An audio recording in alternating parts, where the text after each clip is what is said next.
that insatiable curiosity that I think anybody can get into. Like, she's innocent at times, she's a monster at other times. Because how many times, Riddell, Lonnie, have we seen that when she tells Aura to kill herself because she's like, "Oh, I've been nerfing myself this whole time," and that went viral. She's amazing. She's legitimately amazing, and the fact that she's only been around for a few years and you can put her up there with some of the best of the best. Casca's an icon. Sailor Moon's an icon, and I feel like by the end of Frieren, by the end of Frieren, she'll be right up there with them as well.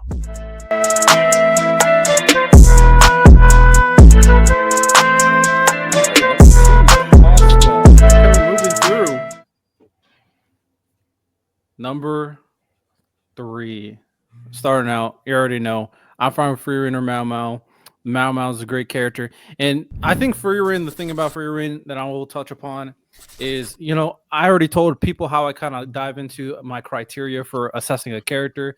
I look at obviously their character development. I look at how well they fit their theme or role in the story, and I look at entertainment value because I do think that can be subjective, but there is an art to it, and I do think it's important if you enjoy the character that is on screen and their aura, as people say nowadays. And Frieren, I think, has all of that. And Frieren has a interesting type of development where it's not just, linear. We see her development through backstories, and we see her in kind of 3 different timelines just in 26 episodes, which I do think is enough time to assess how great a character is. Because we've seen shorter anime and we realize, yeah, this is one of the greats. Like Death Note is only 24 episodes, and people recognize Light and L are amazing characters. So Frieren, in that 26 episodes, we've seen her at her very, baseline where she lost everybody. She was completely emotionless. She didn't know how to interact. And we see her growth with her crew and how they kind of opened her up and made her kind of feel things, made her feel emotions and try to figure it out. And it wasn't until they were gone that she really started connecting to these different things that they were teaching in terms of her enjoying life and being human, to be honest. And that is now her character arc with everything she learned from everybody to kind of teach this new group of characters with which I forget all their names. Hey, names are tough, but the characters that she's with right now, kind of going through the path to find the goal that they're about to find. Seeing Frieren go from this character who had to be taught these things to be this mentor lead, while also having a lot of flaws that make her enjoyable because she's still very goofy. She still doesn't understand certain, normal humanistic emotions and normal humanistic interactions. Frieren at this point, 1 season in, I already think is one of the best female characters I've ever seen. She's fantastic. So she would be my number 3. Her or Mao Mao, obviously. Random on you. Look, Riddell has said a lot of things that I agree with. I I'm gonna pick Frieren as well. I think that the impression that she leaves on a person, obviously understanding, talking about damn near in a way, using her near mortality, you kind of get to see. I think that scene when she finally understands that Himmel's gone and he's not coming back. That scene is magnificent because it's like she finally gets to realize how she's different than everybody else.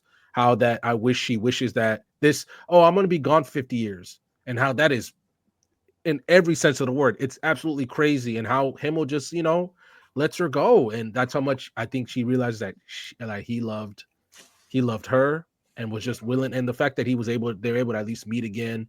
The fact that she's teaching all these things to new people, the fact that she's fun, like she still has this insatiable curiosity for like she'll open no matter what chest it is, she's gonna open it because she's trying to find some dumb magic to use, no matter what it is. And I think that insatiable curiosity, I think anybody can get into. Like, she's innocent at times, she's a monster at other times. Because how many times, Riddell, Lonnie, have we seen that when she tells Aura to kill herself because she's like, "Oh, I've been nerfing myself this whole time," and that went viral. She's amazing. She's legitimately amazing. And the fact that she's only been around for a few years and you can put her up there with some of the best of the best. Casca's an icon. Sailor Moon's an icon. And I feel like by the end of Frieren, she'll be right up there with them as well. On you, Ty. I mean, I'm not the biggest free run guy. I gotta finish it still, but I wasn't really enjoying it like that. So I'm not doubting everything I was saying. I just don't have her up there like that. But I would probably put just for my list. I'm putting Nami up there. I think Nami's amazing. She was somewhere in that top five for me. I don't know where, but I got Nami up there. I'm just gonna say Nami for now. Santo. I'm gonna say Ursa. Oh, I'm not the only one. Okay. I'm gonna say Ursa. Ursa's character is just screams power, leadership. Just we're talking aura. Ursa is her. She is her. I'm going Ursa. All right, Erza, shout Serena. Uh, hmm. Goodness. Ooh, a character that I enjoy and I think is well written is Homura from Madoka Magica. Like she's a character I find myself thinking about a lot, and I can't wait to see where else the story goes since the new movie is going to come out eventually. But yeah, she's one of my top.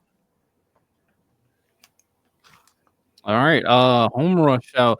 She's the not the pink haired one, right? Oh no. Homura she's got like long dark hair.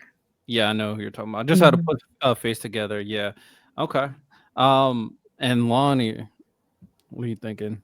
That was a flashback. I remember a Toxic X told me it was just a fun ass anime, and then it ruined my weekend. And Oh so yeah. every girl I met after that, I made them watch Madoka Magica.